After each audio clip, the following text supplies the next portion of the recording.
Hello दोस्तों, आपका बंधु क्लासेस में स्वागत है। तो आज हम लोग वीकली करंट अफेयर्स रिवीजन देखेंगे, जो पिछले सप्ताह में हम लोगों ने 22 अप्रैल से 27 अप्रैल 2024 के बीच में जितने भी करंट अफेयर्स के प्रश्नों को पढ़ा है उनका एक बार क्विकली रिवीजन देखेंगे। तो आज की क्लास रिवीजन पर होगी, क्योंकि पिछले सप्ताह हम लोगों ने जो कुछ भी पढ़ा है उनका एक साथ संपूर्ण रिवीजन देखेंगे। तो आइए बिना देरी किए हुए आज के सेशन का पहला प्रश्न देखते हैं। प्रश्न देखें दोस्तों, आपसे एक छोटी सी रिक्वेस्ट होगी, जो चैनल पर नए जुड़े हों वह चैनल को एक बार सब्सक्राइब कर लेंगे और बेल आइकन का बटन जरूर प्रेस कर देंगे। तो चलिए शुरू करते हैं। आज का पहला प्रश्न है, भारतीय नौसेना के अगले प्रमुख के रूप में किसे नियुक्त किया गया है? तो भारतीय सेना का अगला प्रमुख किसे नियुक्त नौसेना का प्रमुख नियुक्त किया गया है? तो दिनेश कुमार त्रिपाठी को। दिने दिनेश कुमार त्रिपाठी जो हैं भारतीय नौसेना के अगले प्रमुख के रूप में कार्य करेंगे। वर्तमान में कौन नौसेना के प्रमुख हैं? तो आर हरि कुमार जो हैं वर्तमान में नौसेना के प्रमुख हैं। आइए अगला प्रश्न देखते हैं। अगला प्रश्न है, स्काई ट्रैक्स अवार्ड 2024 में बेस्ट एयरपोर्ट का अवार्ड किसे मिला है? तो इस बार 2024 का जो बेस्ट एयरपोर्ट का अवार्ड है वह हमाद अंतर्राष्ट्रीय हवाई अड्डा दोहा को दिया गया है। यानी हमाद अंतर्राष्ट्रीय हवाई अड्डा को इस बार यह अवार्ड प्रदान किया गया है। अगर भारत की बात करें तो भारत का कौन सा अंतर्राष्ट्रीय हवाई अड्डा है? तो इंदिरा गांधी हवाई अड्डा नई दिल्ली, इंदिरा गांधी इंदिरा गांधी हवाई एयरपोर्ट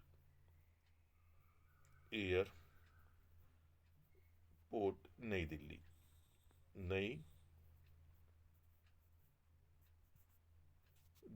नई दिल्ली को इस बार इसमें 29वीं रैंक प्रदान की गई है। यानी जो 29वीं रैंक प्रदान की गई है, जो हाल ही में स्काई ट्रैक्स अवार्ड 2024 की अनाउंस किया गया, उसमें भारत का जो सर्वश्रेष्ठ मतलब भारत की तरफ से सर्वश्रेष्ठ एयरपोर्ट था वह कौन था? इंदिरा गांधी एयरपोर्ट नई दिल्ली था। आइए अगला प्रश्न देखते हैं। अगला प्रश्न है, हिंदुस्तान जिंक वैश्विक स्तर पर चांदी के उत्पादन में किस स्थान पर पहुंच गया है? तो हिंदुस्तान जिंक वैश्विक उत्पादन में इस बार काफ़ी बढ़ोतरी की है और वह कहाँ पहुंच गया है? तीसरे स्थान पर। यानी हिंदुस्तान जिंक जो है वैश्विक स्तर पर चांदी का उत्पादन कितना कर रहा है? तीसरे, यानी पूरे विश्व में तीसरे स्थान पर चांदी का क्या कर रहा है? उत्पादन यानी प्रोडक्शन कर रहा है। आइए अगला प्रश्न देखते हैं। अगला प्रश्न है, हाल ही में Bharat BrahMos supersonic cruise missile की आपूर्ति किस देश को कर रहा है? तो भारत पहली बार ब्रह्मोस सुपरसोनिक क्रूज मिसाइल का जो निर्यात कर रहा है वह किस देश को कर रहा है? तो फिलीपींस को यह कर रहा है। यानी भारत जो है super BrahMos supersonic cruise missile का पहली बार जो निर्यात कर रहा है वह किस देश को कर रहा है? तो फिलिस्तीन को कर रहा है। फिलिस्तीन और भारत के मध्य यह समझौता 2022 में किया गया था। अगला प्रश्न देखते हैं। अगला प्रश्न है, हाल ही में तिरंगी बर्फी को जीआई टैग दिया गया है, यह किस शहर से संबंधित है? तो हाल ही में जो तिरंगी बर्फी है इसको जीआई टैग प्रदान किया गया है। यह उत्तर प्रदेश के वाराणसी जिले से संबंधित है। कहाँ से संबंधित है? वाराणसी जिले से संबंधित है। 75 जीआई टैग के साथ जीआई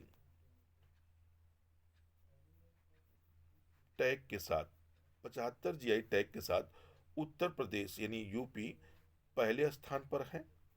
वहीं 58 जीआई टैग के साथ तमिलनाडु, यानी तमिलनाडु जो है टी एन तमिलनाडु क्या है? दूसरे स्थान पर है। आइए अगला प्रश्न देखते हैं। अगला प्रश्न है, खेलो इंडिया एनटीपीसी राष्ट्रीय रैंकिंग तीरंदाजी प्रतियोगिता में रजत पदक किसने जीता है? तो इस बार जो रजत पदक जीता है वह किस खिलाड़ी ने जीता है? तो शीतल देवी ने जीता है। आइए अगला प्रश्न देखते हैं। अगला प्रश्न है, संयुक्त सैन्य अभ्यास डस्ट लिक का आयोजन भारत और किस देश की सेना के बीच किया गया है? तो जो डस्ट लिक सैन्य अभ्यास है यह भारत और उज्बेकिस्तान के मध्य प्रत्येक वर्ष किया जाता है। तो आइए अगला प्रश्न देखते हैं। अगला प्रश्न है, स्वदेशी मुद्दों पर संयुक्त राष्ट्र अस्थायी मंच के 23वें सत्र का आयोजन कहाँ किया गया? तो इस बार जो संयुक्त राष्ट्र का अस्थायी मंच था, इसका जो राष्ट्रीय अस्थायी मंच का जो 23वां सत्र था, इसका आयोजन यूएसए की यूएसए के शहर न्यूयॉर्क में किया गया था। यानी न्यूयॉर्क, यूएसए यूएसए के न्यूयॉर्क में किया गया था। अगला प्रश्न देखते हैं। अगला प्रश्न है, ग्रीनफील्ड नोएडा अंतर्राष्ट्रीय हवाई अड्डे ने फ्यूल पाइपलाइन के लिए किसके साथ समझौता किया है? तो इस बार नोएडा अंतर्राष्ट्रीय हवाई अड्डे ने फ्यूल पाइपलाइन के लिए बीपीसीएल यानी बीपीसीएल के साथ एक समझौता किया है, जिसके साथ 34 किलोमीटर क्या की जाएगी? पाइपलाइन बिछाई जाएगी। अगला प्रश्न देखते हैं। अगला प्रश्न है, अहमद अब्दुल्ला अल अहमद अल सबा किस देश के नए प्रधानमंत्री बने हैं? तो या किस देश के नए प्रधानमंत्री बने हैं? तो कुवैत के, यानी कुवैत के क्या हैं या नए प्रधानमंत्री बनाए गए हैं। आइए अगला प्रश्न देखते हैं। अगला प्रश्न है, हाल ही में किसे लता मंगेशकर पुरस्कार से सम्मानित किया गया है? तो लता मंगेशकर पुरस्कार से यह तीसरा पुरस्कार होगा, और यह तीसरा पुरस्कार इस बार सदी के महानायक अमिताभ बच्चन को देने की घोषणा की गई है। यानी इस बार यह पुरस्कार किसको दिया जाएगा? अमिताभ बच्चन को दिया जाएगा। इससे पहले लता मंगेशकर पुरस्कार दो व्यक्तियों को प्रदान किया गया है। पहला जो प्रदान किया गया है वह पीएम मोदी को प्रदान किया गया था। पीएम मोदी को पीएम मोदी को प्रदान किया गया था। और दूसरा पुरस्कार इसका जो प्रदान किया गया था वह जो आशा भोसले थी, आशा आशा भोसले,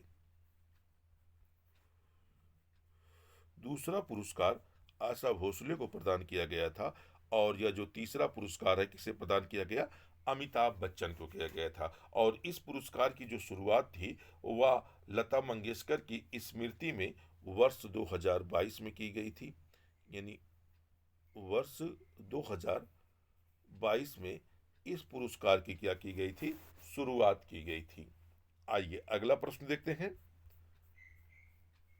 अगला प्रश्न है, हाल ही में किस देश ने 130 किलोमीटर की मारक क्षमता वाली एक्स्ट्रा मार्क टू मिसाइल का परीक्षण करने की घोषणा की है? तो यह घोषणा किस देश ने की है? तो भारत ने की है। भारत ने अभी हाल ही में 130 किलोमीटर मारक क्षमता एक्स्ट्रा मार्क टू की यानी परीक्षण करने की घोषणा की है। इससे पहले एक्स्ट्रा मार्क टू वन जो है, यानी मार्क वन जो है भारतीय सेना में शामिल है, और इसकी मारक क्षमता जो है 90 से 110 किलोमीटर तक का है। जो मार्क फर्स्ट है या पहले से ही भारतीय सेना में शामिल है, और इसकी मारक क्षमता जो है 90 किलोमीटर से 110 किलोमीटर के बीच में है। आइए अगला प्रश्न देखते हैं। अगला प्रश्न है, हाल ही में 20वीं एशिया कुश्ती चैंपियनशिप 2024 में भारत ने कितने पदक जीते हैं? तो भारत की अगर बात की जाए 20वीं एशियाई कुश्ती चैंपियनशिप 2024 में भारत ने कुल 9 पदक जीते हैं, जिसमें से उसने 4 रजत पदक रजत और 5 जो है कांस्य पदक कांस्य कांस्य पदक जीता है। आइए अगला प्रश्न देखते हैं। अगला प्रश्न है, पीएम नरेंद्र मोदी ने भगवान महावीर निर्माण महोत्सव का उद्घाटन कहाँ किया? तो इस बार प्रधानमंत्री नरेंद्र मोदी ने भगवान महावीर निर्माण महोत्सव का उद्घाटन भारत मंडलम यानी नई दिल्ली में इसका उद्घाटन किया। आइए अगला प्रश्न देखते हैं। अगला प्रश्न है, हाल ही में किस भारतीय ग्रैंड मास्टर ने कैंडिडेट्स शतरंज टूर्नामेंट का टाइटल जीता है? तो यह जो टूर्नामेंट है, इस बार का जो खिताब है डी गुगेस ने जीता है। डी गुगेस ने इस खिताब को जीतते ही ये एक उपलब्धि अपने नाम की कि सबसे कम उम्र में यानी सबसे सबसे कम उम्र में सबसे कम उम्र में यह खिताब जीतने वाले खिलाड़ी बन गए। यह खिताब जीतने वाले क्या हुए? खिलाड़ी बन गए और भारत का दूसरे भारतीय बन गए। यानी भारत की बात की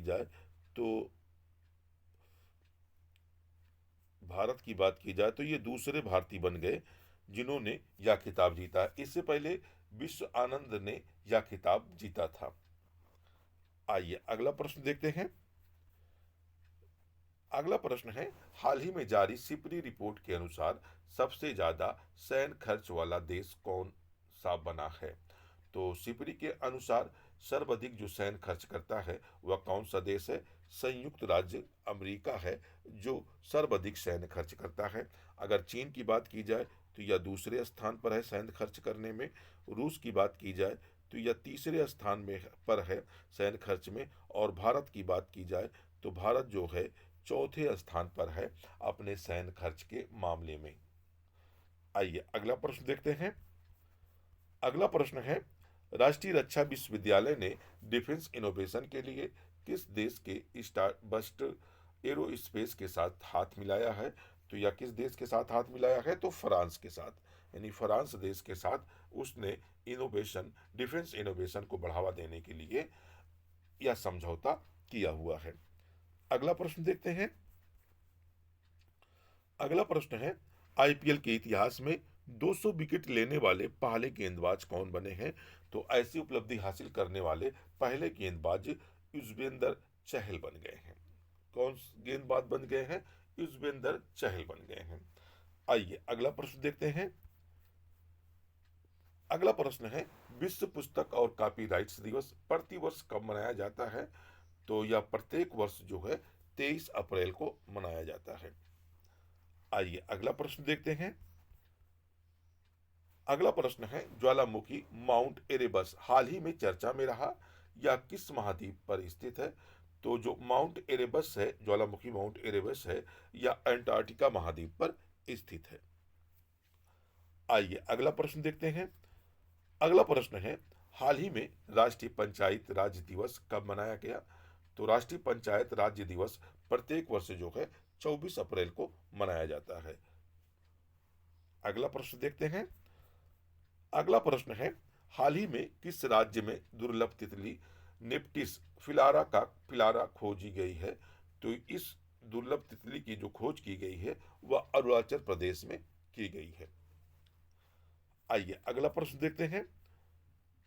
अगला प्रश्न है, हाल ही में भारतीय सेना ने कहा एंटी टैंक गाइडेड मिसाइल प्रशिक्षण अभ्यास आयोजित किया है? तो यह अभ्यास भारतीय सेना के द्वारा सिक्किम में किया गया है जो 17,000 फुट की ऊंचाई पर यानी की फुट की ऊंचाई पर यह अभ्यास किया गया था। अगला प्रश्न देखते हैं। अगला प्रश्न है, तीरंदाजी विश्व कप 2024 का आयोजन कहाँ किया जा रहा है? तो इस बार तीरंदाजी विश्व कप 2024 का जो आयोजन है वह चीन में किया जा रहा है। कहाँ पर किया जा रहा है? चीन में किया जा रहा है। चीन के संघाई शहर में इस बार इसका आयोजन किया जा रहा है। आइए अगला प्रश्न देखते हैं। अगला प्रश्न है, प्राबोवो सुबियांतो को किस देश के नए राष्ट्रपति के रूप में नियुक्त किया गया है? तो इस बार जो प्राबोवो सुबियांतो जो हैं या इंडोनेशिया के नए राष्ट्रपति नियुक्त किए गए हैं। किस देश के? तो इंडोनेशिया के ये नए राष्ट्रपति नियुक्त किए गए हैं। आइए अगला प्रश्न देखते हैं। अगला प्रश्न है, विश्व ऊर्जा कांग्रेस 2024 का आयोजन किस देश में किया जा रहा है? तो विश्व ऊर्जा कांग्रेस 2024 का जो आयोजन है या इस बार नीदरलैंड में किया जा रहा है। इसका आयोजन कहाँ किया जा रहा है? तो नीदरलैंड में इस बार इसका आयोजन किया जा रहा है। अगला प्रश्न देखते हैं। अगला प्रश्न है, अमिताभ चौधरी को किस बैंक के एमडी और सीईओ के रूप में नियुक्त किया गया है? तो इस बार अमिताभ चौधरी को एक्सिस बैंक का नया सीईओ और एमडी नियुक्त किया गया है। आइए अगला प्रश्न देखते हैं। अगला प्रश्न है, हाल ही में चर्चा में रहा भारतीय ऐतिहासिक अभिलेख आयोग किस मंत्रालय के तहत कार्यरत है? तो जो भारतीय ऐतिहासिक अभिलेख आयोग है या जो है केंद्रीय संस्कृति मंत्रालय के अंतर्गत कार्य करता है। या किस मंत्रालय के अंतर्गत करता है? तो केंद्रीय संस्कृति मंत्रालय के अंतर्गत या आयोग जो है काम करता है। आइए अगला प्रश्न देखते हैं। अगला प्रश्न है, भारत की पहली बहुउद्देशीय ग्रीन हाइड्रोजन पायलट प्रोजेक्ट की शुरुआत किस राज्य में हुई है? तो यह भारत की तरफ से पहली होगी जो बहुउद्देशीय ग्रीन हाइड्रोजन पायलट प्रोजेक्ट होगा और इसकी शुरुआत पहली बार हिमाचल प्रदेश में की जा रही है। आइए अगला प्रश्न देखते हैं और ये इस सेशन का अंतिम प्रश्न होगा। सुब्रमण्य धारेश्वर का हाल ही में निधन हो गया, वह किस लोक नृत्य के एक प्रसिद्ध गायक थे? तो जो सुब्रमण्य धारेश्वर थे ये प्रसिद्ध गायक जो थे वह यक्षगान के, यानी यक्षगान जो था ये इसके प्रसिद्ध गायक थे। गरबा की बात करें तो गरबा जो है या गुजरात में आयोजित किया जाता है, यानी गुजरात का लोक नृत्य है, गुजरात का लोक नृत्य है। कथकली की बात करें तो या केरल का है, केरल का है। और कथक की अगर बात करें तो यह उत्तर प्रदेश का है।